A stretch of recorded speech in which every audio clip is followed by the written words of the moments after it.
صباح الخير، ازيكم النهارده؟ عاملين ايه؟ انا ليه اخليك تساعدني لما انا اعرف اعمل كل حاجه؟ ما انا استغنى عنك وانا اعتمد على نفسي، صح ولا ايه؟ تعالوا نشوف.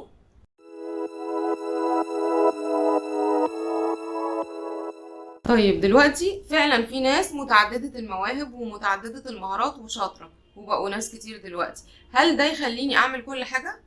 انا مثلا واحده سريعه التعلم، ممكن اتعلم الحاجه واقدر اعملها زي اللي علمها لي، وساعات انا لو دققت بعمل احسن. هل ده يخليني اعمل كل حاجه؟ والله انا حاولت، بس الموضوع يعني كان صعب. ليه بقى؟ ليه انا ما اعملش كل حاجه بنفسي؟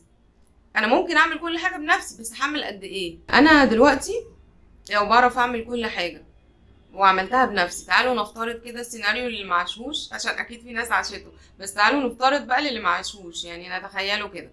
انا لو انا بعمل البيت كله بنفسي وبعرف ان انا اعمل مشروع من A to Z بنفسي، ممكن تكون بتعرف على فكرة وبتعرف كويس. وان انا اقدر مثلا فيديو زي ده ان انا اصور نفسي وانا اقول المحتوى واكتب السكريبت وانا اللي القيه وانا اللي اقصقص الفيديو وانا اللي اعمل له داونلود وانا اللي كل يوم احط السكيدول ده، ممكن تعمله. وانا بقى عندي حاجات تانية في حياتي، اكيد محدش بيبقى بيعمل شغله بس، وانت اللي بتعتني بنفسك وانت اللي بتعتني ببيتك وانت اللي بتعمل كل حاجة لولادك وانت اللي بتسوق وانت اللي هتقدر.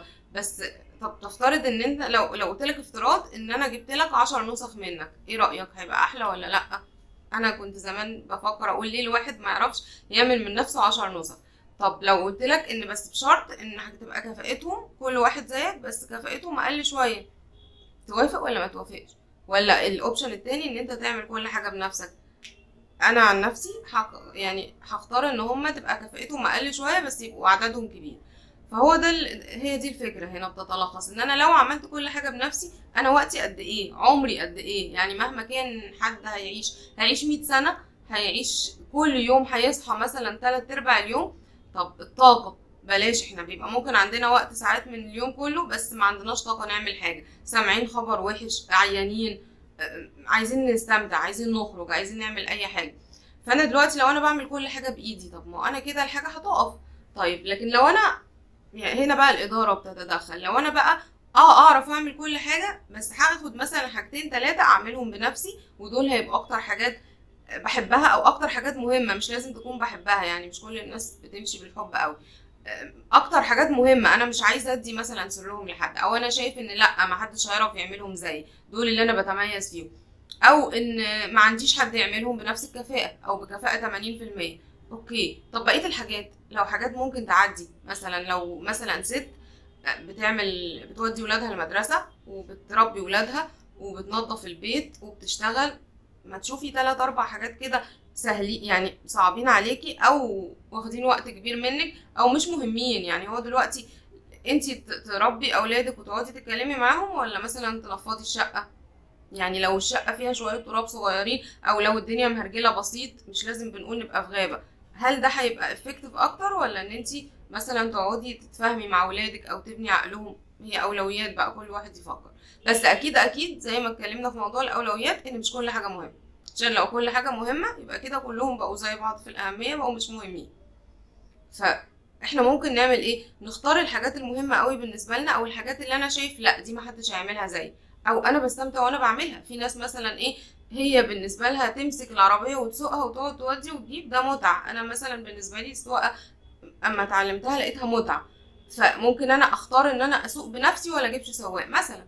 ناس لا، انا بنفض الشقة واقعد انضف واعمل، ده انا ببقى مبسوط وانا بعمل كده. وناس مش بتطيق الموضوع ده، خلاص انت بقى دي خلطة كل واحد بيعملها.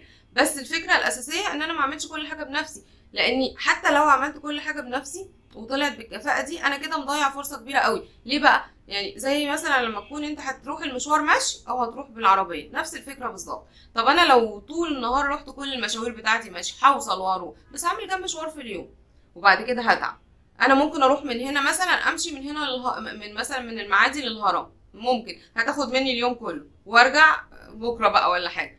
طب دلوقتي لو انا بالعربيه، انا ممكن اعمل 6 7 مشاوير في اليوم. طب لو بقى حد كمان بيروح بالعربيه يعمل لي الحاجات، الفكرة دي تبدو بسيطة لأن احنا بنوكل مهمات لناس كتير، بس احنا ساعات بتقفل معانا كده ومش بنشوفها بالبساطة دي. في ناس بتقعد ايه بياخدها وسواس كده او هوس ان انا لازم اعمل كل حاجه، لازم احط التاتش بتاعي. طب انت في حاجات اصلا مش مهم تحط التاتش بتاعك، في حاجات انت مش مهمه بالنسبه لك. انا مثلا لو واحد دكتور او واحد مثلا بدرس او واحد بعمل حاجه، ايه اهميه مثلا ان انا ارص مثلا الكتب بطريقه معينه لو هي مش فارقه معايا، او ايه اهميه ان انا اغسل الطبق بطريقه معينه، او ايه اهميه لو انا مش ده اهتمامي. ما هو ليه بننقي اهتمامات معينه؟ او ايه اهميه ان انا مثلا ايه اروح انا بنفسي المشوار؟ طب ما انت ممكن الحاجه دي او انزل اجيب الحاجه بنفسي. يعني حته ان انا اطلب الحاجات دي حلوه. انا كنت فتره ما بقتنعش بالاونلاين، وما بقتنعش ان انا اجيب لازم انزل انقي الحاجه بنفسي، وده كان بيستهلك وقت كتير جدا مني. حتى لو ارخص شويه كنت بقول دي ارخص وبتبقى جودتها احلى. الكورونا فرضت عليا ان انا اجيب كل حاجه اونلاين. لما عملت ده لقيت اللي في دماغي ده ما كانش موجود. كام منتج من مثلا من 10 جولي غير ما انا كنت عايزه او اغلى. ما هو تقريبا مثلا من كل 20-30 منتج واحد ما عجبنيش او واحد اتضحك عليا بسعره، بس قصاد المكسب التاني ان انا وفرت 30 مشوار كانوا هيبقوا من صحتي، ومن ان انا هلف على رجليا، ومن وقتي، ومن ان انا اقعد اناهد بقى في البياع واقول له دي بكام واقعد اتفرج. او حتى مفيش كل ده، بس ان انا دخل في دماغي معطيات كتير، فده كده برضو ارهاق للدماغ. لا طبعا الموضوع مجزي جدا ان انا اشتري، حتى لو هيضحك عليا في بعض الحاجات، او حتى لو هتيجي الحاجه مختلفه شويه او اغلى شويه، بس الاوفر اول او التوتال مكسب لا طبعا مجزي جدا. انا دي حصلت لي. انا كنت من الناس اللي لا لازم اشتري كل حاجه بنفسي، ولازم اشوفها، ولازم اتاكد واقعد الف واشوف سعرها هو بالنسبه لي الشوبينج متعه، بس مش بالليميت ده، ومش امتع حاجه في حياتي. يعني في حاجات كتير انا بحبها اكتر. فخلاص بقى الموضوع ده ما بقتش، بقت 3/4 الحاجات اللي بشتريها اونلاين. يعني كان خوف بالنسبه لي قوي كمان حته ان انا ايه يضحك عليا، او احس ان انا حد هزمني، او كان ليها بقى موضوع تاني نفسيا يعني. بس هنفترض ان ما فيش العقد دي، فاحنا ممكن الحاجات اللي مش مهتمين او اللي ممكن تعدي هي دي اللي نوكلها لحد تاني. عشان ايه؟ مش عشان ان انا هيحصل حاجه وحشه، لا ده عشان انا حياتي كده هتكبر وهتبقى احلى كتير. يعني في فرصه بديله هتضيع لو انا ما عملتش كده. لو انا شاطر لا انا هبقى اشطر، لو انا عظيم لا هبقى اعظم كتير، لو انا حطيت ناس، لان هي احسبوها. لو انا يومي 24 ساعة وجبت 5-6 يعملوا لي، انا كده يومي يتضرب بقى في 5 بقى 100 وحاجة ساعة. بس فهي الفكرة في كده ان انت لو قادر وكويس هتبقى احسن. يعني انت لو ما عملتش ان انت تدير او تدخل تدي كل تخصص، او تدي العيش لخباز وتدي كل حد يعمل الحاجة، لا انت هتفضل في مكانك، هتبقى كويس بس مش تبقى احسن حاجة.